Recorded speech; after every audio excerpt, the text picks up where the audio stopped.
Imagine how it would be like to trying to communicate something and not being able to do it. How would you feel? Carly, a teenager with autism, felt almost all his childhood this. Please see the following video with us. This is Carly's story. Most of her life, Carly Fleischman was dismissed as mentally impaired. Come, Horatio, on your mark. Get set. Go. But 3 years ago came an astonishing breakthrough. Carly began not only to type, but to unlock the mysteries behind her often wild behavior. Like banging her head. Because if I don't, it feels like my body is going to explode. It's just like when you shake a can of Coke. If I could stop it, I would, but it's not like turning a switch off. I know what is right and wrong, but it's like I have a fight with my brain over it. She started to realize that by communicating, she had power over her environment. Use your words. And Carly was not shy about expressing her desires and frustrations. I want to be able to go to school with normal kids, but not have them getting upset or scared if I hit a table or scream. I want something that will put out the fire. Do you want to go downstairs for some meat? If that wasn't dramatic enough, for the first time she was able to have conversations with her parents. Anything right back to Dad? I want to go on a snowmobile. Can you do it? Will you go on one? I think it would be fun. 1 in 68 children in the United States are like Carly. The rate of autism has increased 30% in the past 2 years. We believe that people with autism have different strengths and skills, driving us to empower them to become contributing members of society through our communication application. People with autism are not useless. We have to give them the right tools. So there's a huge diversity of products in the market for these kind of products. However, most of them are static, they have poor design, and they're complex to use. So for example, if a kid wants to use this application, they will have a hard time trying to look for the right words through all the different grids and all the different folders that they can have in this application. And in most cases, kids don't even know what word they're looking for because they are in the stage of development. So what do we offer? For people with autism who have communication problems, Talk2me is a mobile application that uses modern technology to solve day-to-day communication challenges. So what's the magic behind modern technology? As you can see here, Talk2me will focus on an interactive experience, engaging the user to have an easier way to communicate with a natural voice. Also, we will make use of artificial intelligence so that the application itself can learn and adapt to the user's needs. By making navigation easier, we will improve speed and accuracy in what they're trying to say. In addition to these features, we will also like to add a real-time assistant that will guide them through the building sentence process. So for example, if Carly wants to build a sentence and she clicks the word I, different verb options will appear according to a basic sentence structure. So for example, in this case, she clicked love, so it's I love. Then different options for people and things will appear. In this case, she selected mom, so it's I love mom. So by the continuous use of this app, word prediction will become faster and smarter. So, how we are going to make money? We will have two main channels of revenue for our product. The first one is going to be direct sales of our application to independent users through different app stores. The second one is going to be through institutions, selling packages of our product in order for them to make, to the users, make advantage of our product. One of the advantages of our application is that it can not only be used for people with autism, but with any communication issues. In fact, 7.5 million people in the US have issues using their voice to communicate with others. Our market strategy involved making our product known in social media and blogs. Then we plan on going to institutions where we can give trial versions for an introduction fee. In this chart, it is possible to see how blogs and podcasts will help us having good reviews. Social networking will help us making our product known, and institutions will help us with referral sales. We plan to target first the United States of America, and our main office, we want it to be in New Jersey, because it has the highest rate of autism in the US. Also, more than 100 institutions for people with autism are located in there. And this is a little about our process. First, we are going to develop the app. Then, we are going to make our product available in the app stores and online servers. Finally, we will distribute the product by giving talks in institutions and organizations and doing market strategies. So as I mentioned before, there's a lot of apps already that address this problem. But as you can see in this chart, most of them just focus on customized content, different language options, and increasing the physical size of the board according to the screen device. So this is not enough for the user. We want them to communicate easier using word prediction through artificial intelligence. We want them to feel comfortable with a natural voice expressing their needs. And we want them to have a real-time assistant that will guide them through the building sentence process. So that's what makes us different from the competition. The management team is formed by our CEO, Luis Latouf. He worked in a camp with kids with disabilities, and he worked with kids with autism.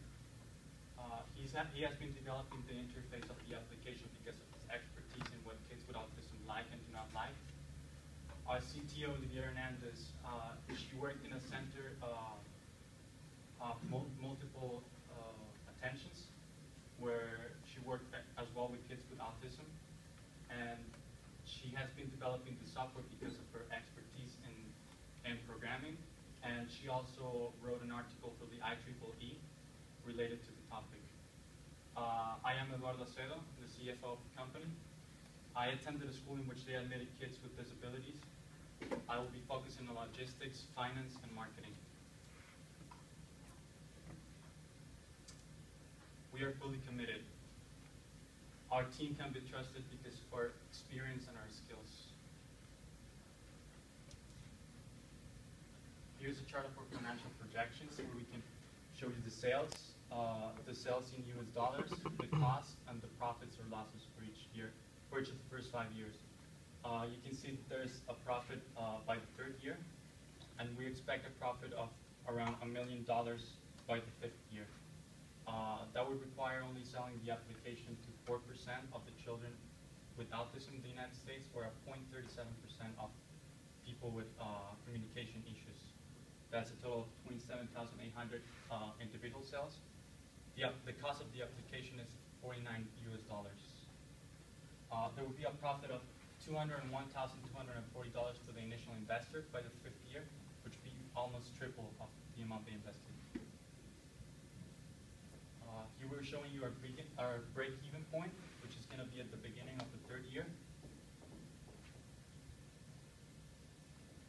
So, as we said, we're asking for $70,000 US for 20% of the company.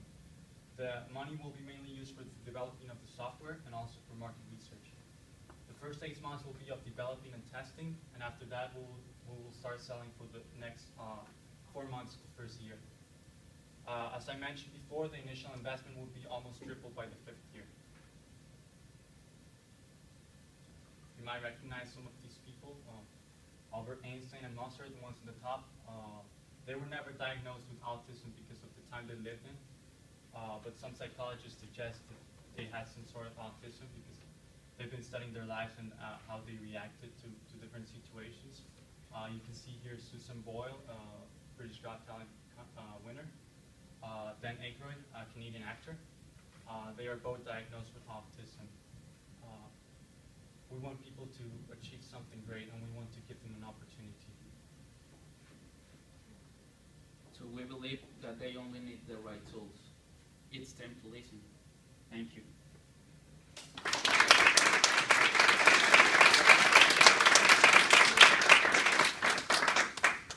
So you do have 10 minutes for questions. Perfect. You guys are great speakers. Thank you. Anybody want to start? I can start. I thought it was safe. So one of my questions was, you talk about your sales. Where exactly are those sales coming from? Because you gave multiple revenue channels.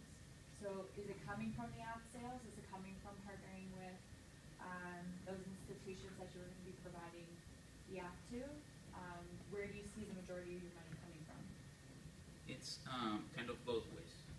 Because our application is going to be available for independent users. So for example, if I have a child that has autism and I am not in any institution, I am going to be able to download the app. So that's going to be $49 in any of the applications, App Store, Play Store, BlackBerry. The other way, it's the partnership with institutions. In there, we plan giving talks so they could recommend our app, so that will help us also with referral sales. But also we think making packages for them, like making discounts. So because institutions have government funding, so they could give our app to their members. And I'll tell you right now, that's where the majority of your money is going to come from. It's not going to come from app sales. And we're seeing this all the time in Silicon Valley. We're seeing it here in Waterloo. Everybody builds up these apps, and people, jump on that bandwagon. They download it, and then they never use it. And then it's a one-time sale, and then you've lost that customer.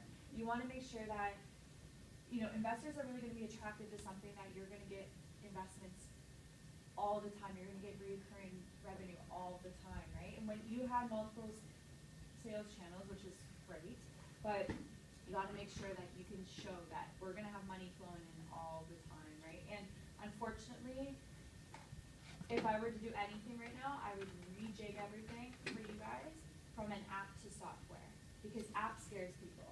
Because app thinks, oh, it's a one-time fad and we're never going to use this again, right? So try to tailor it a little bit to lean towards software, because people like software.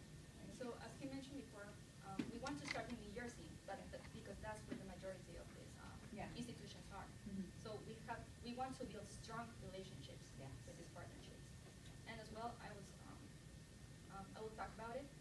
We want to also, with the money of the investment, have this money for software development as well, because they have computers in these institutions. Not many have smartphones. Yes, exactly. They need also the software. Great. And one other thing, 8-month development, especially with testing, especially in sort of a more medical area, might take you a little longer, just so you know. Thank you. Yeah, it's always longer. Yeah. First of all, amazing presentation. Given that you only have, 2 days to prepare? Yeah. It's really good. I wish I was that good. She mostly carried the weight from it. Just giving you kudos. Thanks. So, I think I'm going to start off with the very first question that popped into my head when I was listening to your presentation, which is, have you spoken to either parents of children with autism or actually somehow done some, I guess, use the terminology that we talked about in our workshop, customer development work to show that this would be something that would be, because looks like there's a market and whatnot, but there are certain nuances that I don't know if it's because I've been thrown off by the fact that there was a video of someone who obviously suffered from very severe autism issues, which then makes me think about, well, if you have a smartphone, like, how the interaction would be in terms of user experience. And then on the other end of the spectrum were people who are mostly functioning, even like famous people who have amazing talents in different areas, and how this app would apply to a baby. So if you can answer that question first, I would. Yes. So we know there are different levels of autism. So the video we showed, it's one of the highest levels. So if that person was able to improve using a software that is not as well designed, just like typing in a text application. So we believe everyone can use our application. Also, when I work with kids in a disability camp, I work a lot with a child with cerebral palsy. So he had like this book, like the words we showed first. So he just like tried to point to some things. But our parents talked to me and said we already bought an iPad, so it is having a much easier way to communicate with us. So we believe it is possible. Also, one of the benefits of artificial intelligence is that it can get more complex according to the child's needs. So it can start very basic, but it can get more complex as the child learns more vocabulary and a complexer sentence structure. So that's one of the benefits too. Now, the second question is along the line of what Rich was talking about. I'm actually wondering how much you're planning to charge for the app when you go to the App Store, and also to institution, and if there's a differential in terms of the pricing. Yeah. And to add on to that, sorry, just have to stop. I know that you've mentioned this real-time assistant idea, which is really interesting, but are you planning to support it on a subscription basis, which would maybe address the issue that you were talking about? Or is it going to be a one-time thing, you think, based on the price, which I don't know right now, would cover kind of the ongoing cost of having a real-time assistant doing staff? So I was showing the financial projections. I mentioned that the cost of the software application would be $49 US. 49. Yeah. And what we were talking about is that with institutions, we would give them a discount or packages depending on the amount of users that they would have. So we cannot give you just not. It depends if it's like 20 that they're going to need, or 50 or 100. So the amount of the package is going to be made according to the users they have. So when you sell it to the institutions, how are they deploying the software for kind of, I guess, the patient type people, or are you thinking about they would already have a device and then the institution would load the software onto the people with autism? Or I wasn't entirely clear how that would work. Yes, so we plan the partnership with institutions giving these packages. It's like giving the license in order for people, they want to give the application, can download it. And we know that most of the people now have smartphones. We also know that maybe in institutions, people without a lot of resources are going to come here. That's why, as Livier mentioned, we plan developing the software also for using in computers, because institutions have that tools.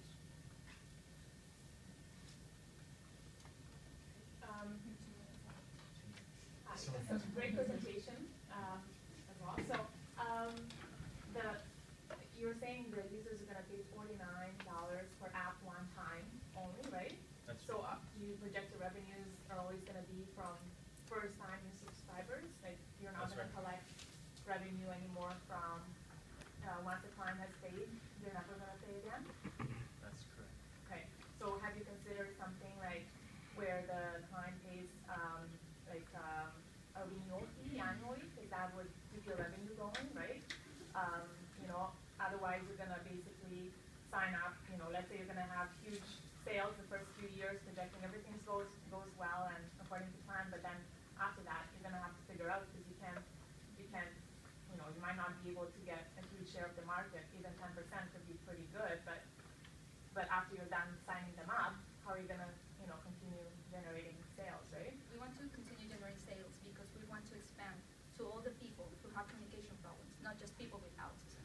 Right. And then we want to develop more assistive technologies so that we expand more to other disabilities.